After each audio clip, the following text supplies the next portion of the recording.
दोस्तों, अगर आप भी इंडिया और साउथ अफ्रीका के बीच खेला गया डू और डाई चौथा T20 मुकाबला देखने के बाद खुश हैं, तो हमारे इस वीडियो को दिल से एक लाइक जरूर कीजिएगा।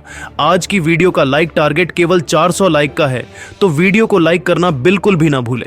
दोस्तों, साउथ अफ्रीका के खिलाफ चौथे T20 मुकाबले में आया तिलक और संजू का ऐसा भयंकर तूफान, बारी बारी शतक जड़कर दोनों ने पहुंचा डाला टीम इंडिया को 283 रनों तक, तो भारतीय गेंदबाज भी नहीं रहे पीछे।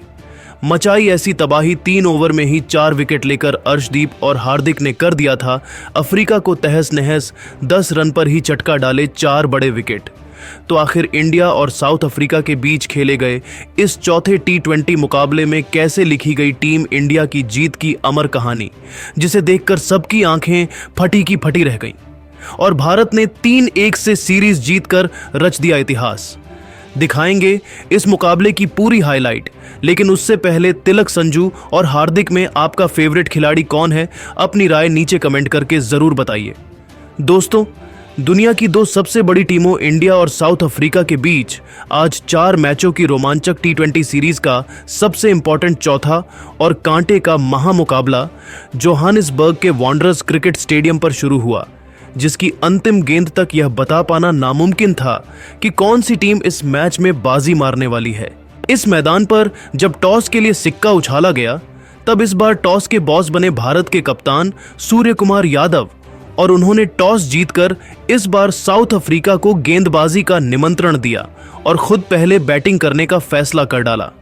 दिलों को जोश से भर देने वाले दोनों देशों के नेशनल एंथम के बाद टीम इंडिया को विस्फोटक शुरुआत दिलाने संजू सैमसन के साथ विस्फोटक अभिषेक शर्मा की तूफानी जोड़ी मैदान में कदम रख चुकी थी, जिनके कंधों पर करोड़ों हिंदुस्तानियों की उम्मीदों का भार था। दूसरी तरफ इस बार साउथ अफ्रीका की इज्जत बचाने के लिए पहले ओवर में ही आए मार्को जेनसन, जो पिछले 2 मैचों में लगातार संजू सैमसन को बिना खाता खोले पवेलियन भेज चुके थे। ऐसे में खतरा तो संजू सैमसन के लिए भी था और पहले 2 गेंद में ही उन्हें हवा तक नहीं लगी। ऐसा लगा था कि संजू के पल्ले ही गेंद नहीं पड़ रही है। तो चौथी गेंद पर अभिषेक शर्मा तो ऑलमोस्ट पवेलियन चल दिए थे, लेकिन स्लिप में खड़े रीजा हेंड्रिक्स ने उनका आसान सा कैच छोड़ दिया और अभिषेक को एक नया जीवन दान मिल गया था। और जब उनका कैच छूटा, तब पूरे भारतीय खेमे ने राहत की सांस ली। उस समय अफ्रीका को पता नहीं था कि यह उन्हें कितना भारी पड़ने वाला है। पहले ओवर में टीम इंडिया केवल 4 रन बना पाई थी, जहां सभी चौके छक्कों की आंधी देखने की उम्मीद कर रहे थे, तो अब तक तो दोनों बल्लेबाज खामोश नजर आए थे। लेकिन दोस्तों, शेर को आप कब तक पिंजरे में बंद करके रख सकते हैं? और अगले ओवर में ही संजू ने शिकार करते हुए ऐसा आतंक मचाया कि पूरा साउथ अफ्रीका दहल उठा। जी हां दोस्तों, दूसरा ओवर लेकर आए थे अफ्रीका के सबसे खूंखार गेंदबाज जेराल्ड कुएत्जे के खिलाफ एक छक्का और एक चौका लगाकर संजू ने 2 ओवर में टीम इंडिया को 16 रनों तक पहुंचाया। तो उसके बाद तो केवल हमें चौके और छक्कों की आंधी ही देखने को मिली। इस बार 5वां ओवर लेकर आए सिमलाने की पहली ही गेंद पर अभिषेक शर्मा ने अपने बल्ले का जलवा दिखाते हुए एक्स्ट्रा कवर के ऊपर से गेंद को छक्के के पार घुमा ही दिया था। तो जब नई गेंद आती है तो उसका हश्र भी पुराने जैसा भी होता है, और दूसरी गेंद भी इस बार मिड विकेट के ऊपर से छक्के के लिए अभिषेक ने दे मारी, तो तीसरी गेंद भी अभिषेक के बल्ले से लगकर चौके के लिए चली गई। इसी के साथ यह ओवर अब तक का सबसे महंगा ओवर था। अंतिम गेंद में अभिषेक ने बची कुची कसर निकालते हुए इस बार भी एक तूफानी छक्का बटोरा। इस ओवर में कुल 24 रन ठोक डाले। इसके दम पर 5 ओवर में ही टीम इंडिया 68 रनों तक पहुंच चुकी थी।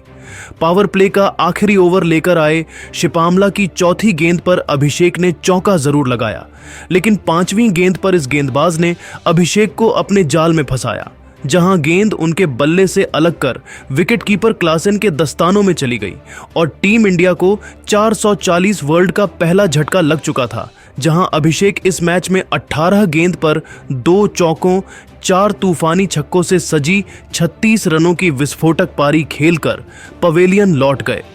उनके आउट होने के बाद पिछले मैच के शतक वीर तिलक वर्मा मोर्चा संभालते मैदान में कदम रख चुके थे।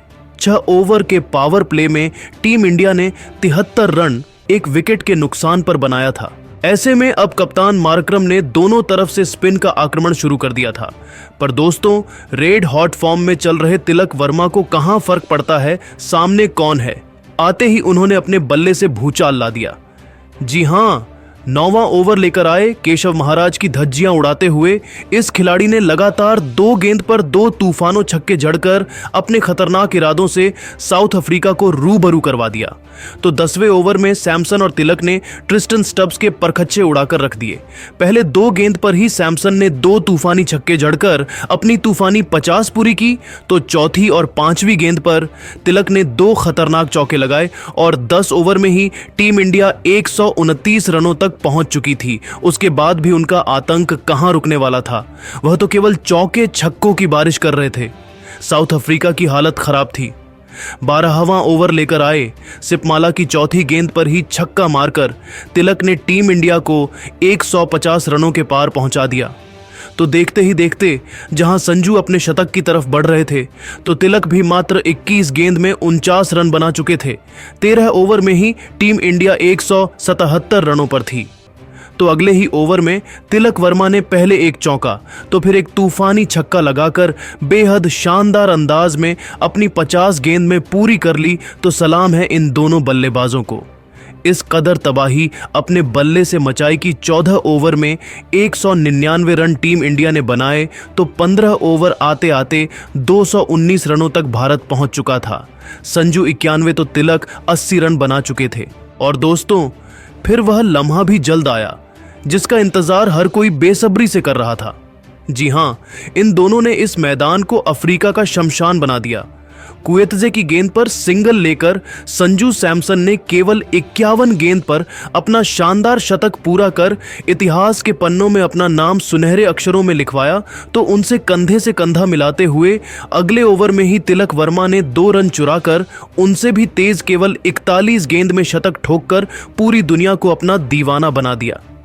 जहां इन दोनों की खौफनाक बल्लेबाजी के आगे अफ्रीका तो नतमस्तक हो गया था, उसके बाद भी उनका बल्ला रुका नहीं और 20 ओवर में दोनों ने मिलकर टीम इंडिया को 283 रनों के पहाड़ जैसे टोटल तक पहुंचा दिया।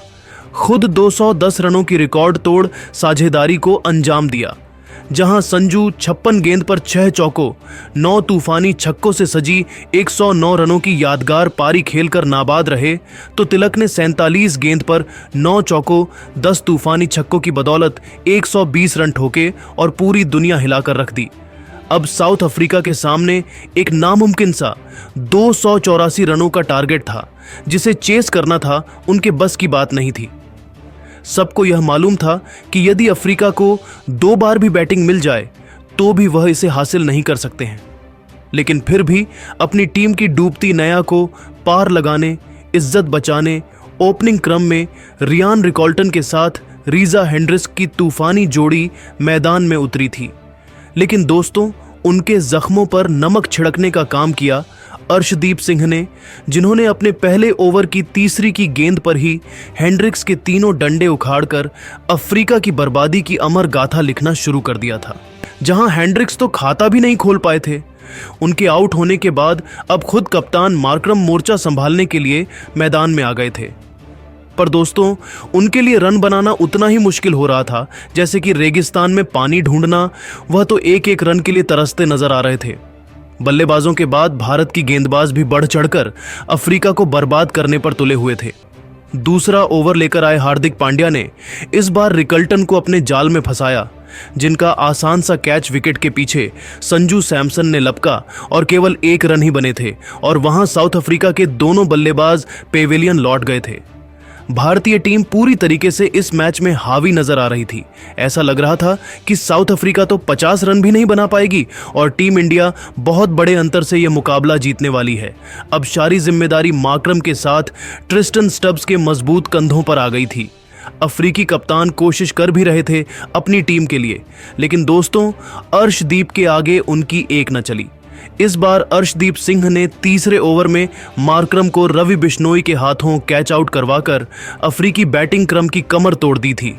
जहां मात्र केवल 10 रन ही बने थे और साउथ अफ्रीका के टॉप 3 बल्लेबाज पेवेलियन लौट गए थे, जहां मार्करम भी केवल 8 रन बना पाए। और टीम इंडिया की जीत को तो अब स्वयं भगवान भी नहीं रोक सकते कि ऐसा सबको लगने लगा था।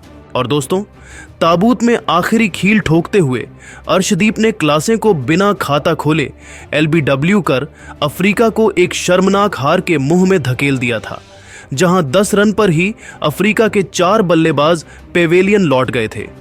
टीम इंडिया एक ऐतिहासिक जीत की तरफ बढ़ने लगी थी और 3-1 से इस T20 सीरीज पर कब्जा जमाकर इतिहास लिखने के टीम इंडिया बेहद करीब थी।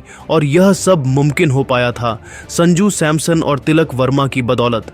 इन दोनों खिलाड़ियों ने इस सीरीज में 2-2 शतक जड़कर पूरी दुनिया को अपनी अद्भुत क्षमता से रूबरू करवाया और बता दिया कि भारत का भविष्य सुरक्षित हाथों में है। लेकिन दोस्तों, अब आप हमें बताइए कि संजू और तिलक में आपका पसंदीदा खिलाड़ी कौन है? किसकी पारी आपको सबसे अच्छी लगी? अपनी राय नीचे कमेंट करके ज़रूर बताइए। और ऐसी ही शानदार खबरें सबसे पहले जानने के लिए हमारे इस वीडियो को लाइक और चैनल को सब्सक्राइब करना बिल्कुल भी ना भूले। धन्यवाद। हालांकि दोस्तों, डेविड मिलर और स्टब्स ने 50 रनों की साझेदारी बनाकर अफ्रीका को मैच में वापसी करवाने की भरपूर कोशिश की। 11.5 ओवर में ही अफ्रीका को 96 रनों तक पहुंचा दिया, लेकिन तभी वरुण चक्रवर्ती ने मिलर को तिलक वर्मा के हाथों कैच करवाकर आधी अफ्रीका की टीम को समेट दिया। इसके बाद जानसेन से आए उन्होंने कुछ देर तक टिककर बल्लेबाजी करी और फिर देखते ही देखते बड़े भारी अंतर से टीम इंडिया ने अफ्रीका को अफ्रीका में रौंदकर इतिहास लिख दिया था। और साथ ही भारत ने सूर्या की कप्तानी में 3-1 से सीरीज अपने नाम कर ली।